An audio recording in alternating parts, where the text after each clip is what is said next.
When we normally use the word information, our meaning is colloquial.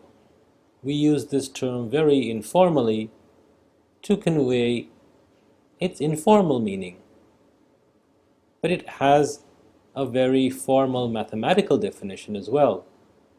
For a really enjoyable explanation of the formal meaning of information and its history, a recent book by James Gleick is highly recommended.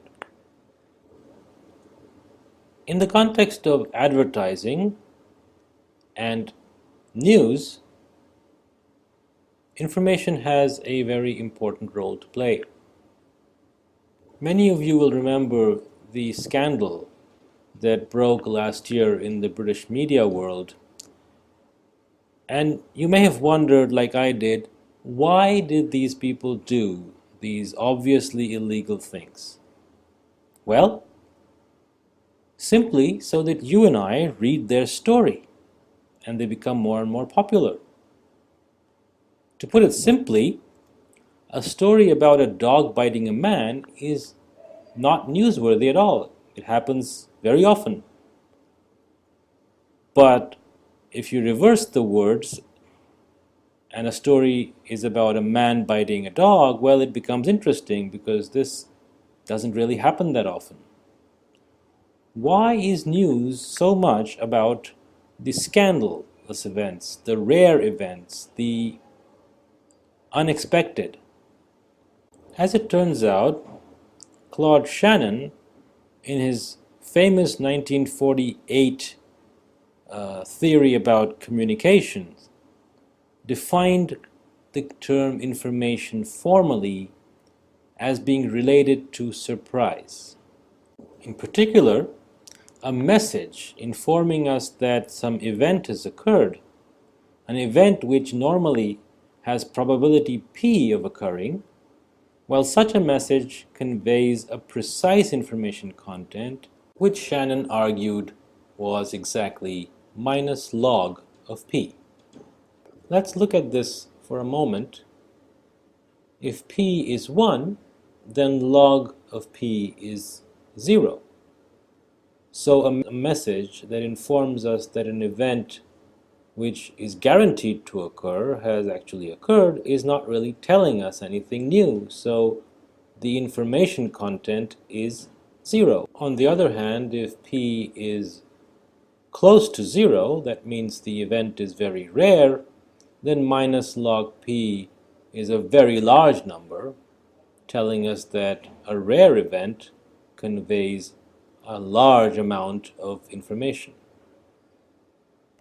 Equally importantly, Shannon defined the term bit, saying that a message informing us of an event of probability p conveys minus log p bits of information. Now, one might wonder whether this bit has anything to do with the bits that we are all used to. Well, it's exactly the same bit, and here is why. Think about the Morse code, where letters are encoded by dots and dashes, which is used for communication via telegraph.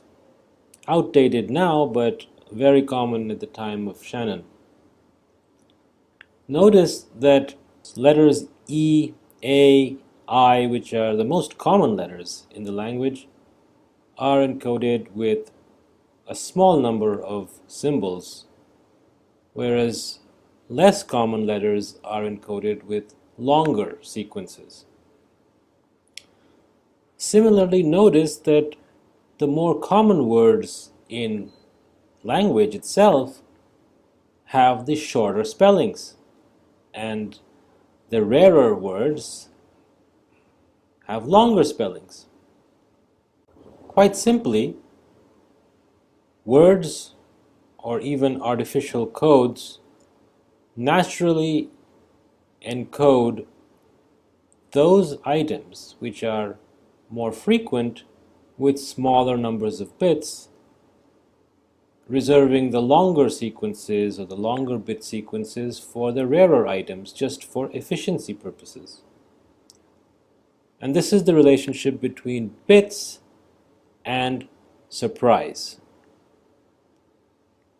Another way to understand this is to see what happens when p is 0.5, or when you're tossing a coin, which can be either heads or tails, 1 or 0, the information works out to be exactly 1. So the news of an event which tells us that one of two equally probable things have occurred conveys a bit of information. In fact, the concept of information is so deep, not only for our digital world, but for our entire universe itself, that some physicists, such as John Wheeler, have suggested that the entire laws of physics can be derived directly from information. Yin and yang, it from bit. Well, all that sounds very interesting, but let's now return to our discussion about news, newspapers, and what it takes to make news sell.